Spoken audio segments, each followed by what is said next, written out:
Okay, so Sarasota Paradise. Um, First, you're from Sweden, right? So long way from home. Six and a half Like, thousand miles, I think, yeah, roughly. like so. How'd you wind up in, of all places, Sarasota, Florida, and then decide to start Sarasota Paradise? It's a good question. So, I always had since I was a kid the American dream, right? I always wanted to try at least to live in the U.S. My values are in line with the foundation values. I say this is my favorite team, and this is my second favorite team, right? So, um, but I think that's the baseline foundation kind of thing. And then I was coaching in Sweden. Thankfully, I was fired from my job. You were fired. Yeah, well, when you coach at the highest level, you get fired, you get paid to travel, right? So I came here. Yeah, so I had a friend who I met through coaching who lives here still. So I'm like, he told me once, if you're in the area, come by or whatever, right? And I'm like, all of a sudden I'm there knocking on the door. Hey, I'm gonna hang out for a couple of weeks. Yeah, he didn't expect that. Um, but immediately fell in love with the area. Like where I'm from up north in Sweden. It's cold. I'm still defrosting kind of thing, right? So I'm like, I want the opposite. Where I want to live the rest of my life, I want tropical climate kind of thing. So I love it here. Immediately fell in love with the area. And I was like, well, how can I kind of get here full time? And I was like, well, why don't we just start a team? How hard can that be? It's got to be hard, right? It's been freaking hard. Oh, what do you think has been the hardest part of starting a team? So there's many things. I think the biggest challenge for me has been that, the first couple of years I was a tourist. I literally traveled. I flew in like back and forth to Sweden. I stayed here 80 days. Got a text message from the government saying that it's time to pack your shit and get out. And then, I'm home in Sweden for a month or two, and then I come back. So that was the biggest challenge challenge in the beginning. Now I'm here legally. Got my visa. I'm paying the taxes. Definitely paying taxes. So I think that was the biggest challenge. And then in terms of like the team itself, it's more about how do you? I mean, this. Like today, we have so many things. We have these phones where everyone thinks it's so easy to get information out, but it's too much information. Yeah, so So you guys getting stand out. through is difficult.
We're not going anywhere. No, we're not going anywhere. Yeah, it's hard for startups to sometimes play that long game, right? And if they're willing to play the long game and say, I'm gonna plant and plant and plant and seed and seed and seed, knowing that it's gonna take some time, but on the other end, it's gonna be profitable and Frustrating. successful. I mean, It's frustrating. if they're willing to wait, though, it does work. Yeah, any type of startup or any type of business. Because also when you're in it, you're so much in it. And you as the founder, you're looking at the freaking P&Ls. Cash flow is non-existent. You're like stressed out about all that stuff, regardless of what business you're in. And then I also need to have my brand, build my brand for long term. Like, how does that work? You're wearing all the Exactly. hats, right? Like you're the marketer Yeah. and you're the CEO and the COO and you're developing processes but yeah, we have a product we have to put on the field too, right? Like so, Yeah. man. What was your second season now? We're finished with our second season, so it's more or less exactly 2 years since we announced the team. Right. And then the brand was released on January 10th in 23. So yeah, 18. Coming up in 2 months, Coming 2 up on years. 2 years. Yeah, that's right. Okay. What was the biggest difference between year one and year two? Like, was there a huge jump? Talk to me about that. So a couple things. One was because I'm a crazy person, Okay. like in general probably, but I decided to test some things out, right? So we reduced staffing to the minimum during the season to figure out what do we actually need to spend resources on when we move forward and when we make the jump to the professional leagues. So that was a big thing. Also tested out different game days. So now I know we'll never ever play a game on a Sunday anymore. Like never gonna happen again. Trial and error. Yeah, we tried it once, and I'd rather do it at this level than at a pro level, right? So those are two big differences, and also the weather plays a huge part, right, for us in June, July this year versus last year. Last year was beautiful. It was a little bit hotter, but it didn't rain. It wasn't as much thunderstorm, stuff like that. This year was, it was kind of a little bit more humid, let's just say that. And like every game, either they said it would rain or it actually rained a little bit. We even had one game called off because of lightning. We waited there for 2.5 hours and it didn't give up kind of thing. So those are the main differences. I would also say, the number of fans kind of thing. The attendance was similar both seasons, probably because the weather kind of impacted that a little bit. But the number of core fans, right, the people who care, grew, right? So you can see, like, let's say we had 50 to 100 people that would show up to whatever thing we did in year one. I think, we added 50 kind of thing. So it's 100, 150 And now. it's going to continue to. Yeah, and I think that's how you build a genuine club as well, right? You could go in and you say, like, hey, we're the new thing, we're the new shiny object, come here, watch our thing. And a lot of pro teams take that approach. They go like, let's launch a pro team, pull up all the stops, all the marketing. And in this country, people love new shit, right?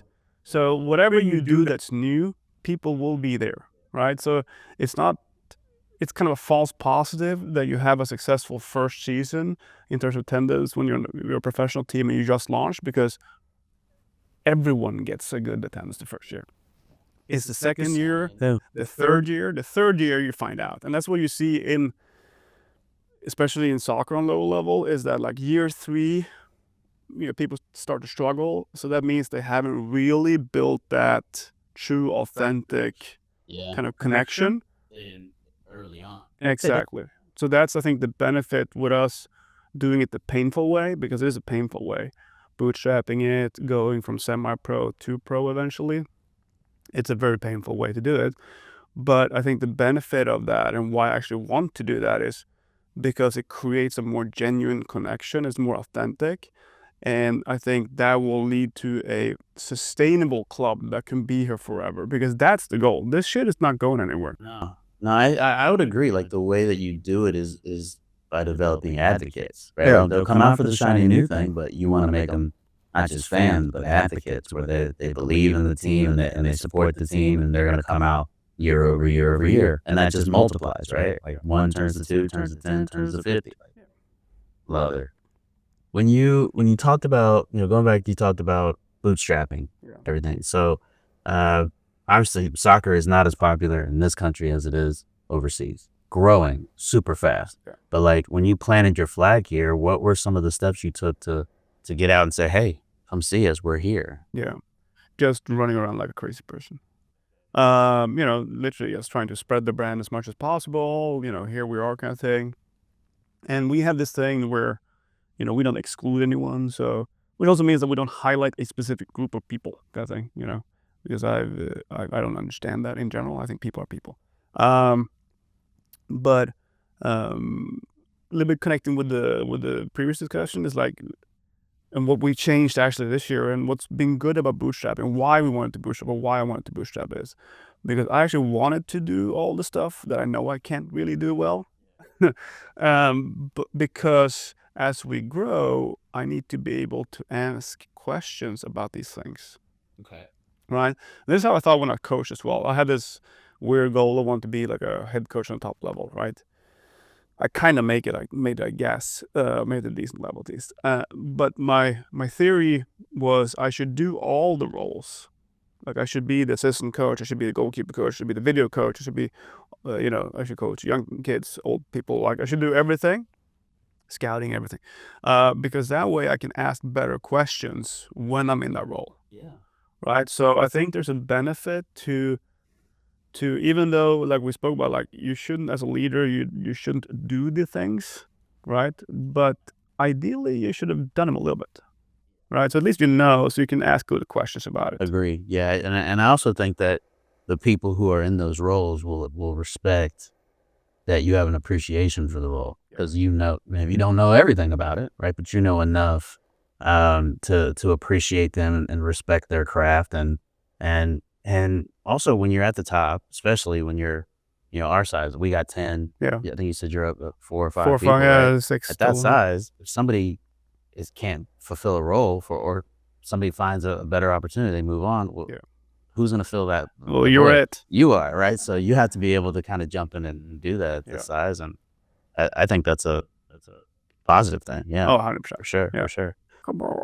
No. It should. It's perfect. Thank Yeah, you. absolutely. All right. So you're about to be 3 years in. What's the goal? Like, what's the future goal for the club? So we will be a professional soccer team. And the difference, just to give you kind of a reference point, right now we play mid-May through July. We have top college players.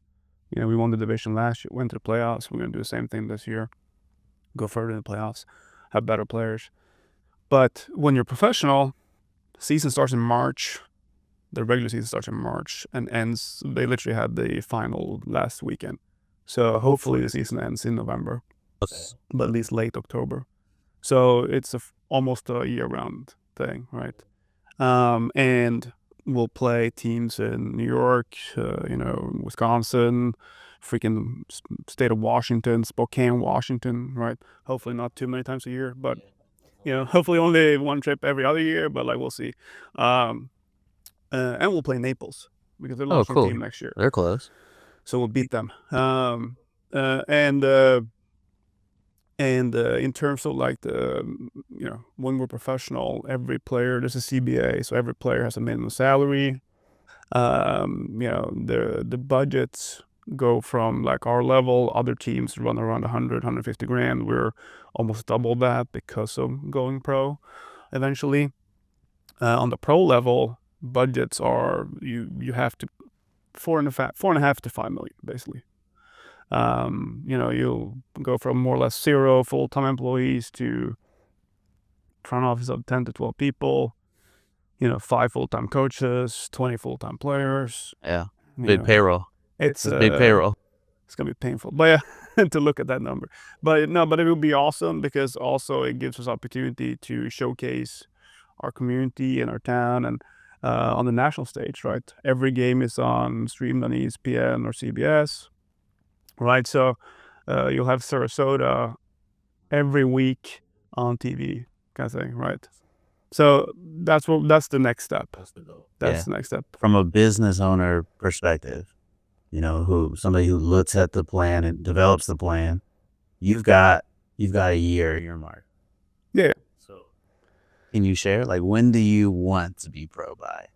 I mean, I would like to do it yesterday, kind of thing, because that's my initial statement. But we'll have some very cool news fairly soon, I think. Okay, so we should stay tuned. Yeah. I see. Yeah. I see. I'm on like the edge of my seat because that's twice you told me you got something, but you can't quite share it. Well, I mean, yeah, no, I can't. But I would love to, but I can't yet. Well, cool. Man, this has been fun. Thank you so much for joining. And I'm excited to come out and see the Sarasota Paradise next season. Thank you. Well, I'll see you in Lake Range. Yes, sir. Cut. Good stuff.